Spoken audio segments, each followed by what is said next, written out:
Defence sir, ये एक psycho बुढ़िया है। ये कह रही थी कि तुम वर्कर्स को इनाम देगी।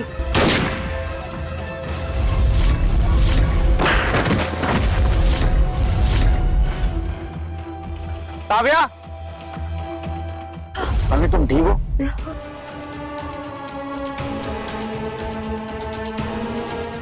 तुम लोगों की हिम्मत कैसे हुई इसे चोट पहुंचाने की?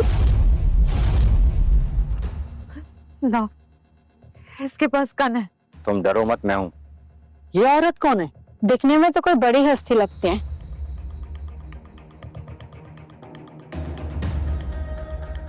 आर्यन, तुम ठीक तो हो ना बेटा?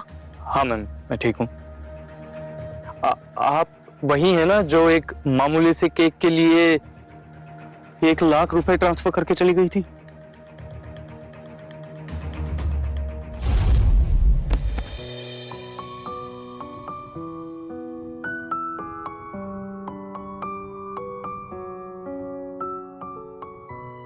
ये बुढ़िया, खबरदार, मुझे हाथ लगाने की हिम्मत मत करना दोबारा। अगर हिम्मत है तो चला गोली।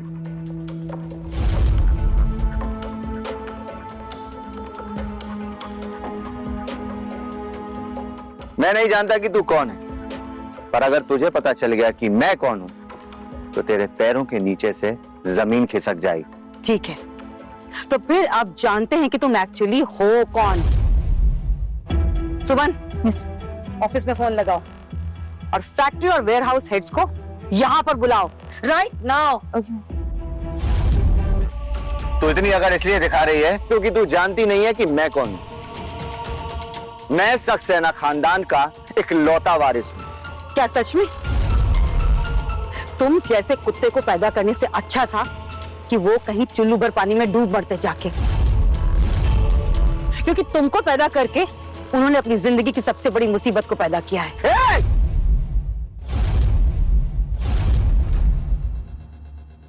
ऐसे बंदूक दिखाकर तो कोई भी गुंडा बन सकता है।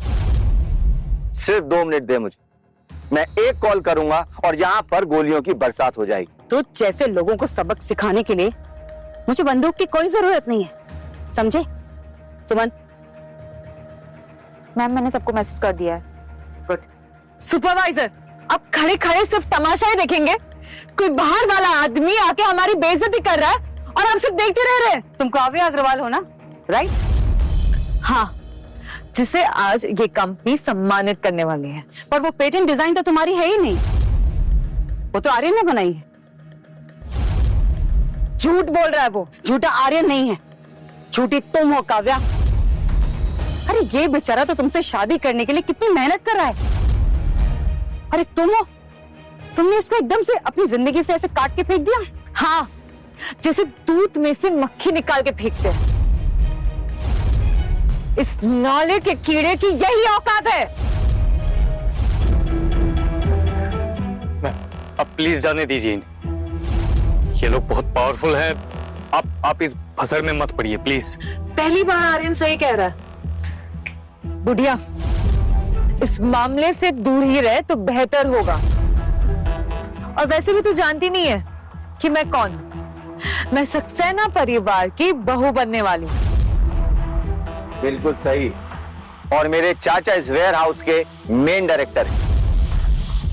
ये जो वर्कर्स है ना, उन्हीं के अंडर काम करते। और तू और तेरे सारे दोस्त, इन्हें तो मैं 2 मिनट में नौकरी से निकलवा दूंगा। मैम प्लीज छोड़ दीजिए। नहीं आर्यन, वो पेटेंट तुमने डिजाइन किया है तो उसका क्रेडिट भी तुमको ही मिलना चाहिए। मैम क्रेडिट मुझे ही मिलेगा। उस पेटेंट के सारे कॉपीराइट्स मेरे पास है। मैं इन लोगों को कोर्ट तक घसीटूंगा। अगर तूने ऐसा कुछ भी किया तो मैं तुझे जान से मार दूंगा। ये क्या कह रहा है? ये ऐसा कुछ नहीं करेगा, खाली धमकी दे रहा है। अरे इसकी औकात ही नहीं है ऐसा करने की। सही तो कहा, सक्सेना परिवार के सामने तुझ जैसे भिखारी की सुनेगा कौन? तुम्हें बिल्कुल शर्म नहीं आ रही है ना काव्या? किसी की मेहनत से बनाई हुई डिजाइन को चुरा कर तुम्हें लगता है कि तुम सक्सेसफुल हो जाओगी, लेकिन ये तुम्हारा भ्रम है और तुम्हारा ये भ्रम बहुत जल्द टूटेगा। लगता है तुम लोगों को अपनी जान प्यारी नहीं। आर्यन, अभी भी वक्त है। अपनी नाक मेरे जूते पर रगड़कर मुझसे माफी मांग ले, शायद मैं तुझे माफ भी कर दूं। माफी तो तुझे मांगनी पड़ेगी बेटा। किससे? तुझसे? शर्त लगा, मैं यहां पर अभी अपने चाचू को बुलाता हूं, फिर देखते हैं कि कौन कुत्ते की तरह अपनी दुम हिलाता है। बोल, शर्त मंजूर है? ये क्या ही शर्त को? शर्त मंजूर है। बुला लो अपने चाचा को, मामा को, या फिर किसी और रिश्तेदार को। अगर उन्हें भी उनके घुटनों के बल गिराकर माफी नहीं मंगवाई ना, तो मेरा नाम भी प्रिया मेहरा नहीं है। हेलो धर्मेंद्र जी, आप अभी के अभी 10 मिनट में वेयर हाउस पहुंचिए। प्रिया मैम ने आपको बुलाया है। क्या प्रिया मैडम ने बुलाया है? नहीं तो आपकी नौकरी गई। हाँ हाँ, आता हूँ। एक तो पता नहीं कहां से किराए के कपड़े पहनकर आ गई और खुद को कमसिन कली बनाने की कोशिश कर रही, पर है तो तू बुड्ढी ही। और नहीं तो क्या, बुढ़ी गोड़ी लाल लगाम। तुम लोगों को जरा सा भी अंदाजा है कि तुम लोगों ने जो कुछ भी हासिल किया है ना, वो एक सेकंड में तुम लोगों से छिन जाएगा। कौन छीनेगा इनसे ये सब? आगे जानने के लिए देखिए लापता शहजादा केवल स्टोरी टीवी पर। अभी डाउनलोड करें।